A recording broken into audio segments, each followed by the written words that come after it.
NBA players who force insane rule changes. Before we start, I'd want you to hit the red subscribe button so that you never miss out of any of our videos. Hey guys, what's up? Welcome back to Hoop Heaven. How come? Well, some players actually forced the league's hand into changing some rules in order to make their style of play a bit more fair to other players, as they completely changed the way the game was played on both offense and defense. With that said, here are NBA players who forced insane rule changes. Wilt Chamberlain. Talk about him, people said, no, he couldn't have done that.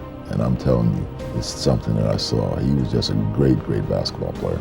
Well, Wilt still was without any single kind of doubt the most dominant NBA player during his entire career, being the lone 100-point scorer in a single game, as well as owning the record for most NBA records. And as a matter of fact, due to Wilt's dominance, the league made several changes to the Bucks, like for instance, they actually widened the lane from 12 feet to 16 feet, as well as introducing offensive and goaltending interference. Besides, they forbid to inbound the rock over the backboard, as Wilt constantly received lobs to dunk on inbounds. They also prohibited players from crossing the free throw line during a feat, as Wilt constantly did so to dunk and get 2 points instead of 1. Reggie Miller. The way he carried himself as a person, on and off the court, he had perfect balance in his life. Reggie Miller made a name for himself due to his relentless and consistent three-point shooting, being able to pull up, catch, and shoot from everywhere on the floor to score three-pointers, being the first reliable threat from downtown in the history of the league. But besides this, Miller was actually quite clever and crafty, so he often kicked out to draw contact against everybody that guarded him and beyond the arc, constantly drawing 3 free throws even if his defender didn't actually touch him. So the league banned that leg kick while shooting.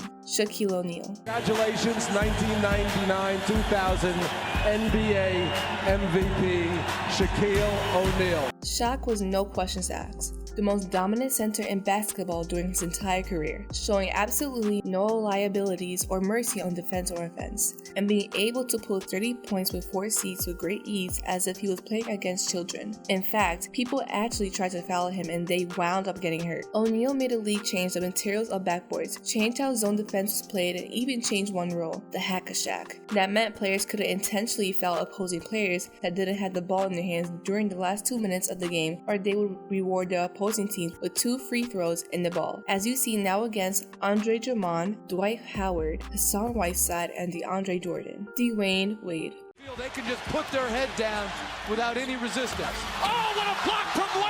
In today's NBA, you can assume it's quite easy to draw transparent contact from another player to ensure a trip to the free throw line. Prior to James Harden religiously practicing this strategy, Dwayne Wade was in constant criticism about the majority of how his trip to the rim result in a constant whistle. Wade was known around the league for starting the trend of jumping into players before releasing a close shot to the basket, therefore leaving room and airtime to be able to exaggerate physical contact by the defensive player. The NBA quickly caught up to the antics of Wade and implemented a pretty straightforward rule in 2011. The offensive player in the possession of the ball is not allowed to jump into contact going up with a layup once the defender is already jumping straight up in the air defending the offensive possession.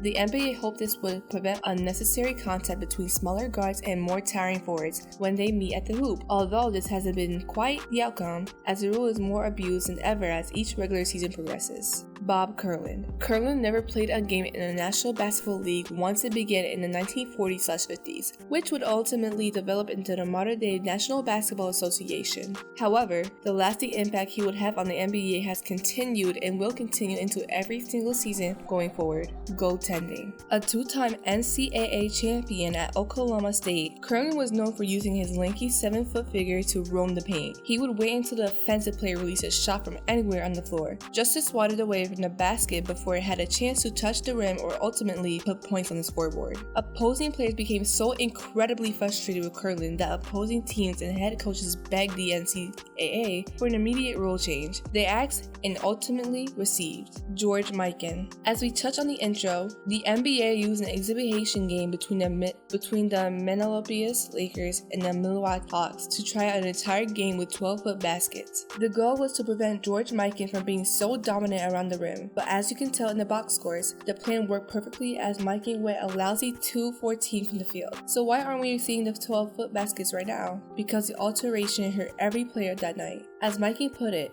threw the whole game out of sync and made it tough on the smaller men. It just makes the big men bigger. Guess the league didn't think of that, huh? Even though the idea was discussed once again in 1967 for a Tennessee preseason scrimmage game, the higher rims became something reserved for an event like MTV's Rock and Roll Jock. Remember that? This brings us to the end of our video. I hope you enjoyed it. Hit the like button if you did, and don't forget to subscribe to our channel so that you don't miss any of our videos in the future. Also, watch the 2 videos that are on your screen because I'm sure you love them. With that being said, I'll see you in the next video. Bye!